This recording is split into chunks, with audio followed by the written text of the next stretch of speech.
يقود المنتخب الوطني المغربي الإطار الوطني والمدرب المعروف هشام الدقيق. محك آخر أمام المنتخبات اللي عن المقابلة ديال اليوم ما كاينش التشكيل الأساسي ولا الاحتياطي، وبالتالي فهنالك الأمام عناصر المنتخب الوطني المغربي. الآن عملية هجومية، فرصة، محاولة داخل منطقة، وعندهم أيضا لاعب آخر محترف بالكويت اللي سقط على أرضية الملعب. ونشوف هنا كان تدخل ديال الحارس، كرة أمامية، فرصة مغربية، بومزو.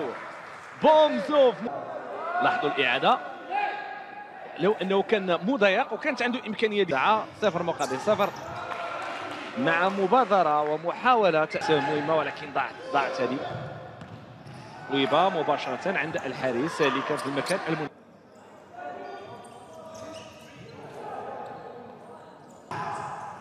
تمريرة أمامية، كرة مغربية لمحاولة هنالك تدخل ديال القاعة، إلا وأبدع، إلا وقدم نتائج جيدة. كرة أمامية جيد، لاحظوا التهيئ بهذه الطريقة هذه. اسماعيل أمزال هو اللي قام بالتصويب، لاعب صقر أكادير. جميل، مرور جميل، محاولة مستمرة في الشباك الخارجي. شباك زميل ديالنا عمر شباخ كيقول لك دائما هذا اللاعب هذا كنتوقع منه هدف في المقابلة، واليوم ربما انه تصويبه قويه رجعت مره اخرى لصالح. كره مغربيه، اشراك للاعب محمد كمال بالهدوء ديالو كيحافظ على الكره ديالو. كره اماميه، فرصه لإنزال، تصويبه اللي لعب الكره الماضيه بواحد الشكل جيد. محمد كمال كيلعب في نادي ديال فتح السطات. تمريره اتجاه الفرار ولكن بعيده بعض الشيء. الوقت للمنتخب الوطني المغربي الاقرب الان. محاوله من الجهه اليمنى، لاحظ تمريره الجهه اليمنى دي صعبه مباشره الى خارج الخط، كانت واضحه على انه الحكم كيخصو يعلن على مخالفه. هذه كره مغربيه جميله اماميه، محاوله ديال التصويب وهدف. يمكن نقولوا بانه عكس مجرى التيار ديال اللاعب. الهدف اللي جاء من خلال كره مباغته، غلطات الحارس، لان الحارس عبد الكريم انبياء كان كيتوقع على انه غادي يقوم بعمليه ديال المسك ديال الكره بسهوله. ولاحظوا الطريقه مشات بهذا الشكل هذا مباشره. بيتروتسور من خلال التصويب عن بعد التمرير. كره مغربيه، فرصه ما كملاتش. تنفذ مغربيه، فرصه، هدف للمنتخب الوطني المغربي. هدف ديال اسماعيل امزال، اللاعب اللي دخل هو والكره، ولاعب اللي اكد على انه هدف ديال التعادل ديال المنتخب الوطني المغربي.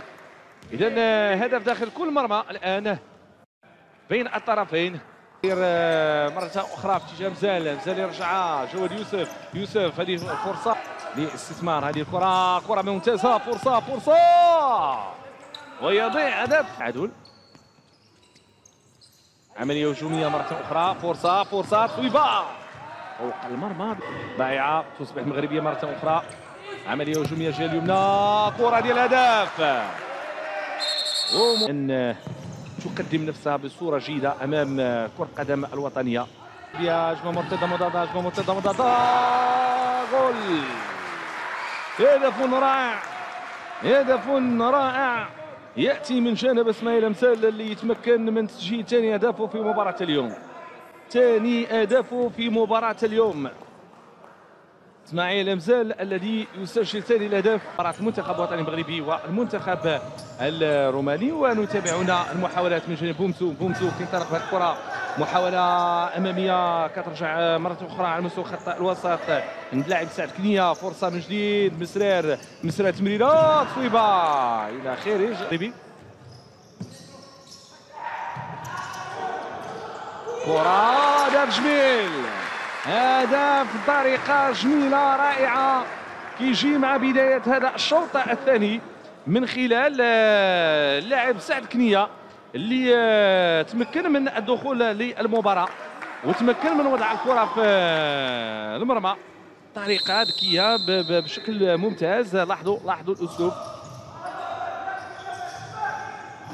محاولة لعبات باد تراب كيحافظ على الكرة ديالو يغير تماما يلعب الكرة مع بومزو ضيعة فيها امزال الكرة عند يوسف جواد. يوسف جواد محاولة هدف هدف رابع والطريقة اللي جاب بها الهدف ديال يوسف جواد صراحة هدف جميل هدف جميل وفيه تمويل الحارس مراوغة رائعة وكيف ما كنا كنتوقعوا لاعب اللي في كل مقابلة لابد أن يبصم على أداء جيد. يوسف جواد لاحظوا الطريقة راوغ بها الحارس اختار الوقت ديالو مقابله لابد ان يبصم ولات عنده مساحه كبيره استغلها بنجاح يتمكن من وضع الكره في المرمى.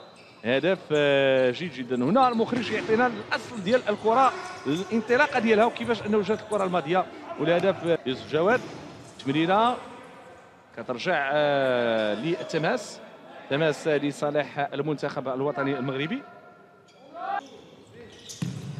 طيبه تدخل ديال الحارس رائع التدخل ديال الحارس عبد الكريم النبيه.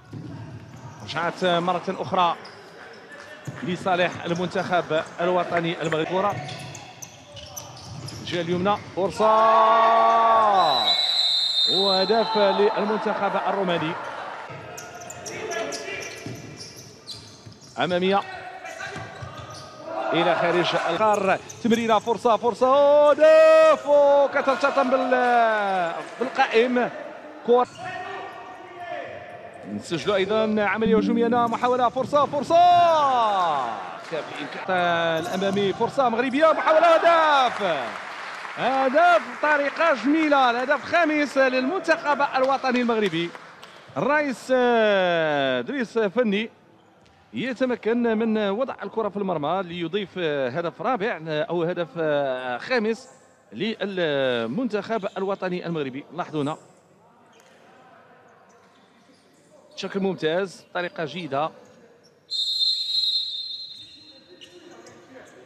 5 ديال الأهداف اللي يلعب كرة يوسف جواد وهدف بنفس الأسلوب بنفس الطريقة بمهارة لاعب ممتاز بأسلوب لاعب فنان. لاعب اسمه يوسف جواد الذي يضع الكرة في المرمى معلنا عن الهدف السادس. 6 أهداف مقابل هدفين في مباراة ممتعة يتمكن من خلالها المنتخب الوطني المغربي من إعطاء نفس خاص عشق خاص لمحبي كرة القدم ومحبي المنتخب الوطني ومحبي كرة القدم داخل القاعة. يوسف جواد يضع الكرة يريد كيفية التعامل مع ما تبقى من ثواني هذه المواجهة. عناصر المنتخب الوطني المغربي التي استأسدت والتي هيمنت على تفاصيل وجل تفاصيل هذه المباراة. هنا كرة أمامية محاولة فرصة كرة وتسجيل الهدف السابع. يأتي الهدف السابع من اللاعب